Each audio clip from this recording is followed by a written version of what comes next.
The iPhone 17 Pro Max will not be ignored.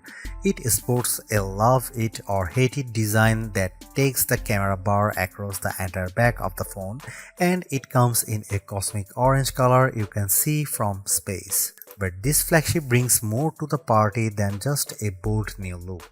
That ultra-wide camera bar houses a powerful new 48-megapixel telephoto lens for better zoom shots, and Apple delivers better sustained performance thanks to a new vapor chamber cooling system that enables the blazing A19 Pro chip to keep going strong when you are playing intense games. And in a bigger battery, a less reflective display, and a tougher design on the front and the back, plus a nifty new selfie experience, and you have one of the best phones money can buy. But I have some pretty big complaints too. Here is my iPhone 17 Pro Max's review. The iPhone 17 Pro starts at $1,199 for 256 GB of storage, and that price goes all the way up to $2,000 for 2 TB of storage. This is the first time Apple is offering 2 TB in an iPhone. The iPhone 17 Pro Max is available for pre-orders now, and the release date is September 19. Apple took a risk with the iPhone 17 Pro Max redesign, and I actually think it pays off. What was just a camera bump in the top left corner is now a mammoth camera bar that Apple calls the Plateau. Some may not like it, but to me it actually feels more pro. And this area houses more components than before, so Apple could give the Pro Max a larger battery. Apple also ditched the titanium band for an aluminum unibody design because aluminum is lighter and 20x more thermally conductive, and that means the iPhone 17 Pro Max should feel cooler in your hand. The rounded edges of the phone have a soft touch feel to them, making the phone less slippery to hold than the iPhone 16 Pro Max. The iPhone 17 Pro Max is made tougher too. The 6.9-inch display is protected by Ceramic Shield 2, which has 3x better scratch resistance, and there is Ceramic Shield on the back that's 4x more resistant to crack than the previous glass. The Ceramic Shield back gives the Pro Max a two-tone design, which I really like, and it's more pronounced on the Cosmic Orange model than the Deep Blue model I tested. And you can also choose silver, but Apple oddly omitted black from this year's color options. Unfortunately, the iPhone 17 Pro Max is thicker and heavier than the iPhone 16 Pro Max. It measures 6.43 by 3.07 by 0.34 inches and weighs 8.22 ounces compared to 6.42 by 3.06 by 0.32 inches and 7.99 ounces. By comparison, the Galaxy S25 Ultra is 6.41 by 3.06 by 0.32 inches and just 7.69 ounces. The new iPhone 17 Pro Max is ready for bright sunny days thanks to a brighter 6.9-inch OLED panel that's rated for 3000 nits of peak brightness, up from 2000 on the 16 Pro Max. There is also an improved anti-reflection layer, which means you'll get less glare on the panel when you are watching movies or surfing the web. When I held the iPhone 17 Pro Max or 16 Pro Max in my hand and turned the phones in direct sunlight, I noticed less reflections on the newer iPhone. When I put the iPhone 17 Pro Max next to my S25 Ultra to play one battle after another trailer, Samsung's phone looked a bit brighter but suffered from slightly more glare. In our test, the iPhone 17 Pro Max reached a slightly higher 1899 nits compared to the Samsung's 1860, but the Pixel 10 Pro XL blew them both away with 2555 nits. The iPhone 17 Pro Max also fell behind the Galaxy and Pixel in color reproduction, reaching just 77.6% in the DCI-3 color space test. And its colors aren't as accurate as what you would get on either S25 Ultra or Pixel 10 Pro XL.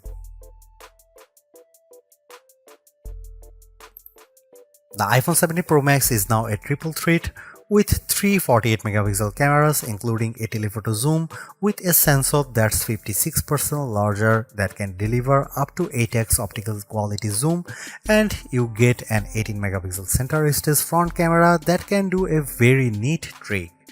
Here are some camera samples of the iPhone 17 Pro Max.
The last couple of iPhone Pros have faced criticism for overheating or just not offering great speeds over long periods, but the iPhone 70 Pro Max answers the call with a claimed 40% better sustained performance with its A19 Pro chip, which is made possible by a new vapor cooling system.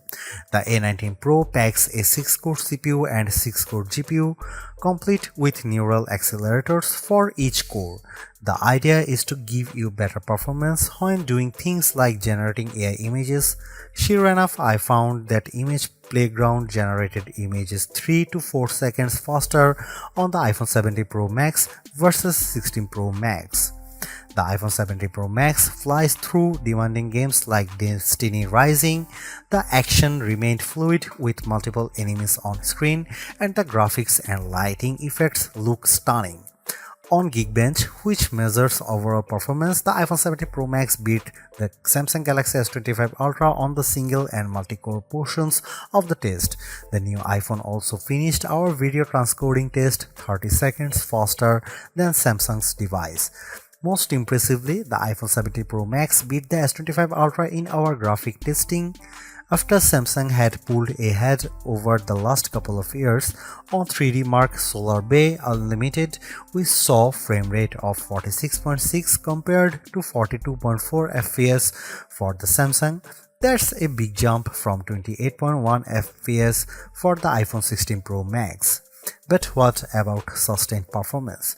The iPhone 70 Pro Max uses a vapor chamber cooling system that is designed to minimize heat and keep it away from the key components.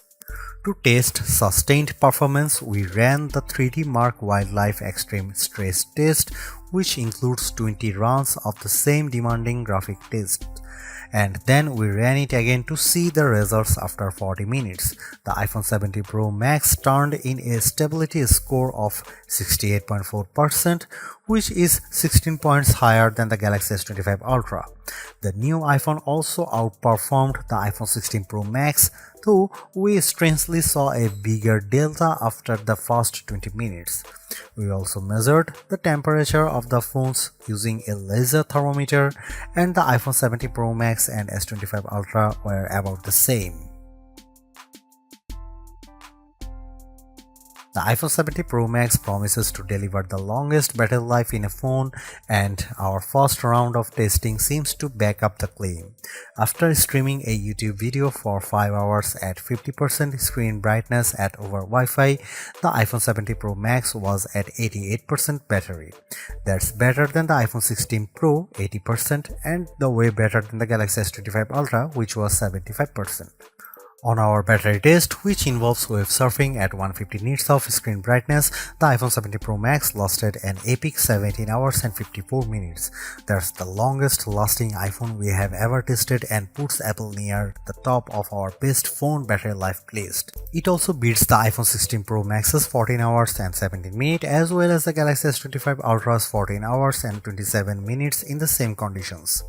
The iPhone 70 Pro Max is rated to get 50% charge in 20 minutes with Apple's new 40-watt charger, and in our testing we did see an improvement. The phone got 64% in 30 minutes, better than the 55% for the iPhone 16 Pro Max. The wireless charging speeds via MagSafe remain at the same at 25 watt with a 30-watt adapter. At iOS 26, Apple's new software update has plenty of upgrades including a sleek liquid glass design, but I am more impressed with features that make your life easier, such as call screening and hold assist in the phone app. I also like that iOS 26 is more personal. You can set custom backgrounds in the Message app as well as send polls to family and friends. In terms of Apple Intelligence, Visual Intelligence gets an upgrade as you can now ask questions about whatever's on your screen. You can either search via Google or ask questions via ChatGPT. However, Apple is behind Gemini Live here as Google's AI can analyze your screen live and you can ask Google's Assistant questions in real time. With Apple, you have to take a screenshot first and Siri doesn't answer you, ChatGPT does via text. There's other noteworthy Apple Intelligence upgrades including live translation in messages, phone and FaceTime, smarter shortcuts and a more capable image playground now with better support for expressions and better ChatGPT integration. Overall, too, without the new full-fledged Siri on board, which is not coming until 2026, the iPhone 17 Pro Max lacks the true wow AI feature. Some good examples are cross-app actions on the S25 Ultra and being able to make edits or photos using just your voice on the Pixel 10 series. The iPhone 17 Pro Max is the phone to get it if you love iOS and you want a big screen and the longest battery life possible. The iPhone 17 Pro is also great too if you prefer a design that's more compact. I would personally not upgrade if you have an iPhone 15 Pro Max or iPhone 16 Pro Max. The enhancements aren't compelling enough, but if you are coming from an older iPhone 14 Pro Max, I could definitely recommend stepping up to the new iPhone. You will enjoy a larger and brighter 6.9-inch display on Apple's newer phone, considerably faster performance, a tougher design, longer battery life, a better and smarter center stage front camera and other perks like audio mix for your videos. And even though there is no true killer Apple Intelligence feature yet, the iPhone 17 Pro Max is in line to get the new and improved Siri when it's finally ready. Is the iPhone 17 Pro Max the best phone overall? I would argue that the Galaxy S25 Ultra is better in some ways, including its AI features and zoom cameras, but if you are in the Apple ecosystem, the iPhone 17 Pro Max will make you happy, extra large camera bar and all.